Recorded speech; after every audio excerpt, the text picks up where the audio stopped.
na ia e ngā whatia ai le whatinoina o uto e sauninga i le soifuanga nei. O le package lana e amata atu le 3 tausanga, 5 tausanga, po le 10 tausanga fo'i ia e pea ona wha silsila atu o le tino i tupe e fuafua lava i le malosi.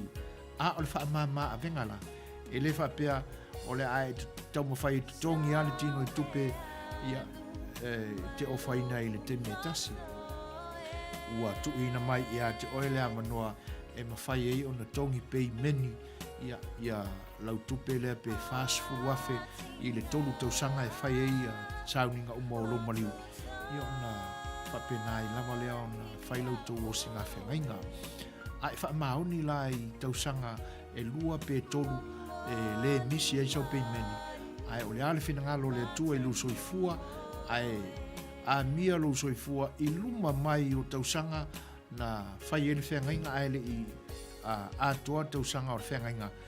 Ia ona awale te popole aluma le loto mani e lau malanga o le a e maua uma le tino tupe lea na whai ele whengainga e wilava e na ele uma o na tutongi o le sile nā vaenga tā ua ma le lei i o le au unanga lea ia ale Sir Winston Funeral Services. A e whinangalo fo'i e whaaliu e fuefu ia lautino ni o tūlanga uma na e whai ele whengainga. Nisi la vaenga uma e ono fia mara marama tili ai ia wala uane le tumaita ia Marietta luana naua Winston i le numela le nao le telefonio o la lato ofisa fitu o fitu ono 5225 ia polan telefoni fe aviai telefoni o le 323 tasi fitu malu tasi o malu.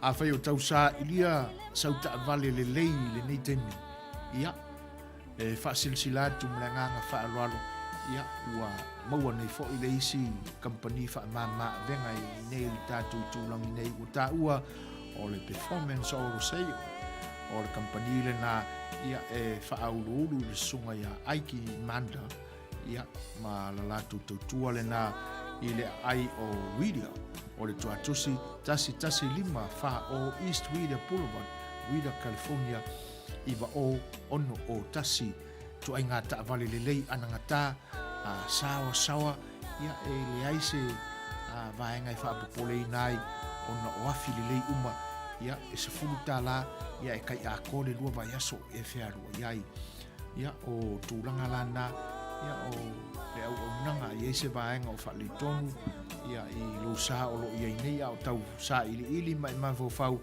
e sa ili sesi ta vale fau e te whearua iai ia po sa mea lofa foi i le toi ina ua lata mai le aso sao tama ia po se mea lofa foi i le lo matua i le nei vaenga o le afa o le nei tausanga ua tātou savaria ia whaafsota iane le sunga ia aiki po ike manda ia i le telefoni le nā o le ofisa 512 ono iwa lima iwa ono iwa o ia po le telefoni whea veai iwa o iwa ono tolu lua ono lima ono tasi au e te popole pele lei o credit ia e talima le anganga fia ia mawhatino mana onga umalava e le sunga ia ike manda ia male au nanga le nā a le performance o lo sei.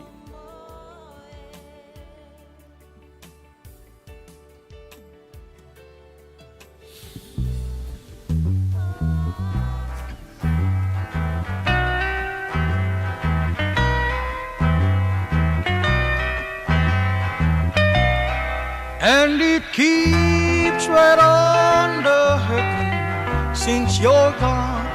Ooh, I cried myself. Rupios Junior Market i tatonu ore ai o Long Beach. O loo mawai ore tau mafa Samoa. Tale ma moe, supo ma moe a paparusami. Ofu parusami moa tunu masi usi upipi. Sapa sui so sisi povi masima talo mafai. E whamaria ino lo loto pa e fi oto matala atu o a au. Ile El Rupios Junior Market i tatonu ore ai o Long Beach ile limalua tasi o Long Beach, California. Iva o valu o lima. Telefoni 502 tasi iva valu. every minute of the day, every hour you're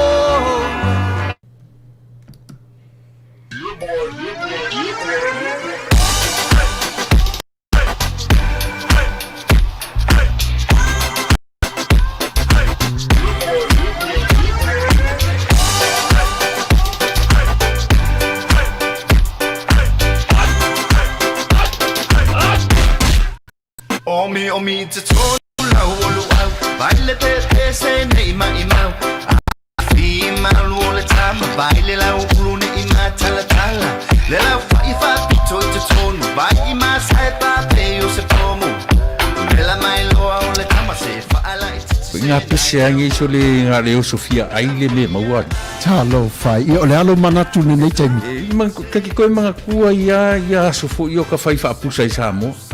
Kei mi o le, ia maise arka male, i o le matua inga se lau apopo e whai ele uparu sami. Ia le uka ku ni ia tunu. Ia. Ke kausira fia se whale mo i Ole na fwela tofala awa tue au, peti sila fia whale lelo au Rupert Juniors Market, le lingua Long Beach, ma le lima dua. e maua umai nei. E maua umai nasi te latu o manasan le au Rupert Junior Market, e tatonu ore ai o Long Beach, i le lima dua tasi o Long Beach Boulevard, Long Beach, California, iwa o valu o lima, o loo maua ai o tanga talo Samoa, tango talo fiti, pusa mamoe, pusa fai, tanga raisa, matanga luau, e wha maria ino lo whina ngaro malo loto pe e a whio atu matana atu au ili El Rupio's Junior Market, ili ai o Long Beach, pe walau de telefoni o le lima ona lua, lua wha fitu, tasi iwa, valu valu, El Rupio's Junior Market. ina sikaili Luau mamo e file muko por ser si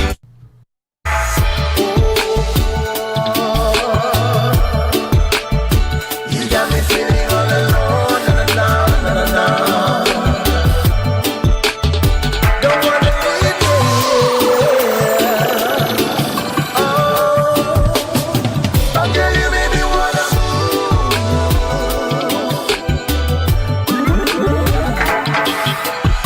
We so well off, oh, fili fili, ole aso e foi, le tama savai, aso lusa, usa. ES Sounds Protection, specialized in sound system reinforcement, sound system rentals, DJ services, backline rentals. Whawhisotai nei e te wani nuu, lima o na lua, tolu tolu walu, tasi tasi o lua. Whawhisotai nei a whape o ie se whiriwhiringa te tonu o se umusanga o se whale, ailinga te lea. Whaai poiponga, o waso whanau, maso tāua i te tonu a inga. Wala au nei a e te wani i le lima o na lua, tolu tolu walu, tasi tasi o lua. Emaili lima starprosounds@gmail.com. Ole nei awa unanga e whaafiafia whaamari ni ai o loso iso se whaafiafianga e tusai i lo finangalo. Wala au nei e tuani i le lima ona lua tolu tolu walu tasi tasi o lua. E tuani no E-Sons Protection. Ole aso e foi, le tama. Ia, whawhautua atu fo i tama savai. Aua le vave foi, a whai e luatu a le mawani tāu mawha. E mana tua foi, o le au nanga la le a Rupio's Tuna Canceria Market. E te tala la tu whale ainga le nae e whaavela ai tāu mawha Samoa. A mata atu da so tofi, a so whareile, a so to'nai, a so sā, ma le aso ngafua. Ono sa i la le fia tau mawha palu sami o le tama savai i le temile nei. Se iau lia le lela stofi, al watu ala sotofi, tau la songafua, o na e tawhiri sa unua, o le ale kwa inga kuka e kuka aile mamoe, ia o lou a vai vai e tau mawha. Mana tuala, El Rupio's Tuna Canceria Market, mala lato fale ainga, e te tala tau mawha Samoa, ono i le aso tofi, e tau le aso ngafua. Luas fun malfa minute, te ai nei le tūlai tolu, whawheloa e atu whatismai, Role te mai ta ia tala peili.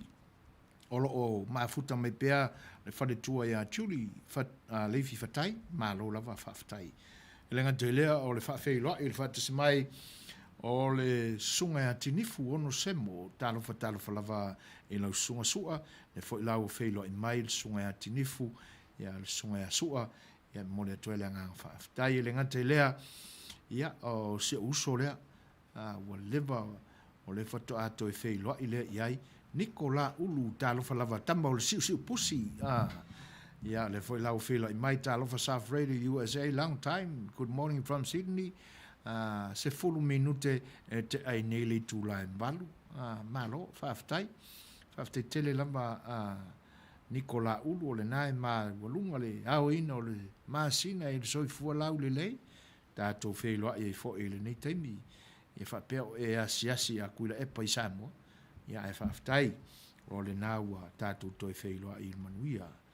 Le ngā leo le Fai'oa i atu e asinoi whao liu hal o lo mafuta mai whtarenga ia le sa Samuelu lea nā mafuta mai ia i Seattle, Washington ia talo whalawa chief malo le soifua manuia whaftai o i le whatisi mai. Le ngā leo le Fai'oa i atu ia nautu pili wafu malo le soifua manuia ia ma le mafuta mai i le au nanga a le siu fonga o le tai au fau tonu o le taulanga o Long Beach, California ia e pe o na mātou ia i le nei aso ulua i aso o le aso lona lua o fau launga fo i le nei vai i aso fau o whasabalia tātou ia i le o ngā tonu o le tausanga le nei lua whelua se fulu ia o se tausanga e sa o tātou le mafofauina o le ao o iai ni tūlanga whapea o le tātou sapalinga su e ngā ia me wha maumaunga i le mai tau ma le mai tau o le soifuanga i e pi fōlinga mai ai le ne tausanga o se tausanga televave le alu o le maliu ma le oti ia e le whaapito i se atunu se tasi o le lalolangi ia a ua whaasopolia ai pea le tele o atunu o loo whaawawina pea o na maali liu tangata i le nei whaamai COVID-19 mariva ia a ua mai fo i whaali alia i la tau o loo masalomia i le ngā o sia ina o vai la au ona ua whaapea o na maua ai ia siama fo i o tupu ai le nei whaamai. Ia whapea o le ato iai le second wave i le whai unga o le nei tausanga. O le tūlanga lai e le fisili ngia pe le mafau e tau fo ona o tātou tofo fisili umai le fisili lea. A whai a ua iai ni whaamao ninga ma ua lava ni mau e ono whaamao ni ai a waipise i o lisi mea no whaitawa i le weekend. It's a lab virus. O lono winga. E whai mai tono se o le lab. Pe ala na o tātou mawai ia tala ave mai. Ia o le lab il na Johan i le atunu o Saina. Ia e whai mai fo ia maua fo mai Italia. E leo se virus o le bacteria. E pe ila on wha ila mai fo ila e fo mai na o lo ia ua ngalo i lo mafau le tuai ngā antibiotic nai whapea e ono tape ai le bacteria na wai pe se i e le usta ia e fo mai Italia ia le whatonunga le WHO ina ia awane i whaiani suenga i tangata ua maliliu. E pita iane, ona o le loto ti ngā fo i o fo mai o le atunu ia a tātou tō mā natu ia i le amatanga o le whaamai le nei. Na tele vave ama sawa le alu o tangata mali liwi si atunu o le Italia.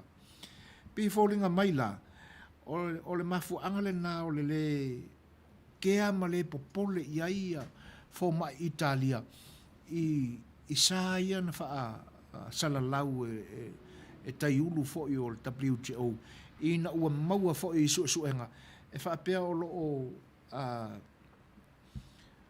loo vāmala lata le sootanga le ali i uli lea e taia le president le WHO ia ma tai o tunu komunisi e pe o na iai le malo saina le nae maua mai le lato lap le na Johan ia le amatanga mai ma le afuanga mai o le whaamai. Whaatasi ei la ma bilionea o o lo no nofo i le nei atunu ia ma nisi fo ia o mautala ia ua maua i le amatanga ma le afuanga o le ni whaama. E pifolinga mai la i nana le popole ai fo mai o le atunu. Ai whailoa la tō suenga i tino nisi fo i o maliliu.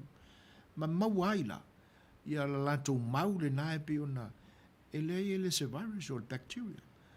E whaapea la ia